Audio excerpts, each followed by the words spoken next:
ગોમ કેના ફેવર માં છે ભાઈ? ઉતવાળો બધો ગોમ કેના ફેવર માં છે?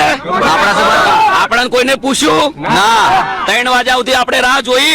હા, અમારો પ્રોગ્રામ હતો તો છતાં કેન્સલ કરીને અમે વાટ જોઈ, પણ અમને કોઈ બોલાયા નથી. અમારા ગામમાં કોઈ મીટિંગ પેલા થઈ નથી અને બંધારણનું અમને કોઈ કીધું નથી. ઓલરેડી અમે મીટિંગ કરવા ગયા હતા કે અમારે ભાઈ અમારા જે આયોજક હતા પણ એમનું કોઈ માન્યું નતું અને આ પોતે ડિસિઝન લઈ લીધું છે એમને. બરાબર, એક વખત કાયદો હોય તો કોર્ટ બી પૂછે છે કે ભાઈ આરોપીને તારો ગુનો તને કબૂલ છે? આ પૂછવામાં આવે છે.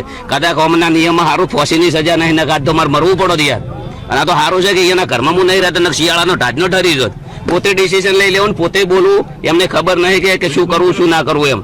અને જે 4-5 જણા છે એ ગોમના છે, એ લોકોને ખાસ કરીને મને નેચું દેખાડવાની વાત કરી છે અને એ લોકોને આયોજન કર્યું છે. આખું ગોમ કેના ફેવરમાં છે ભાઈ? આજે અમે 3 વાગ્યા સુધી બેઠા છે. અમારા વડીલો, અમારા કાકા, અમારું કુટુંબ બધું. અમે જોરદાર મીટિંગ કરવાના છીએ.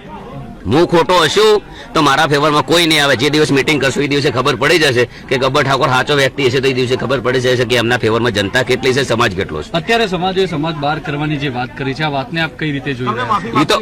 એ તો પોતે ડિસિઝન લીધું છે એમનું ડિસિઝન છે ને. એક સમાજના છોકરાને રોજગારી બંધ કરાવવાની અને 20 વર્ષનો ધંધો બંધ કરાવવાની દબાવવાની વાત છે. મારું પરિવાર, મારું કુટુંબ છે, એમને ખબર નથી કે આ વ્યક્તિઓની કેટલી મહેનત છે. એક સમાજના છોકરાને દબાવવાની વાત કરી છે. નથી બિલકુલ મંજૂર. મારો કહેવાનો મિનિંગ એમ છે કે ચલો કે આ જીઓના ટાવર છે 350 રૂપિયા ભાવ છે. કેટલો રિચાર્જનો?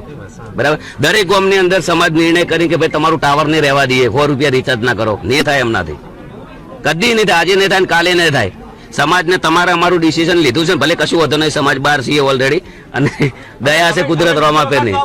હા, ડીજે તો વાગે ને, વાગશે. કરવાની વાત કરી છે કે ગબ્બર ઠાકોર અને બંને ભાઈઓને અનફોલો કરવા.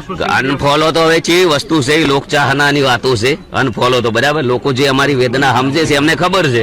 બરાબર, અને ઓલરેડી અમે લડ્યા ને. અમે લડ્યા તો અમુક ડીજે વાળા છે, સંગીતકાર છે, જે લોકોને રાત દાડો મહેનત કરી 20-20 વર્ષ જે સંગીતને આલ્યા છે એ લોકો માટે તો આપણે હવે કરવાના.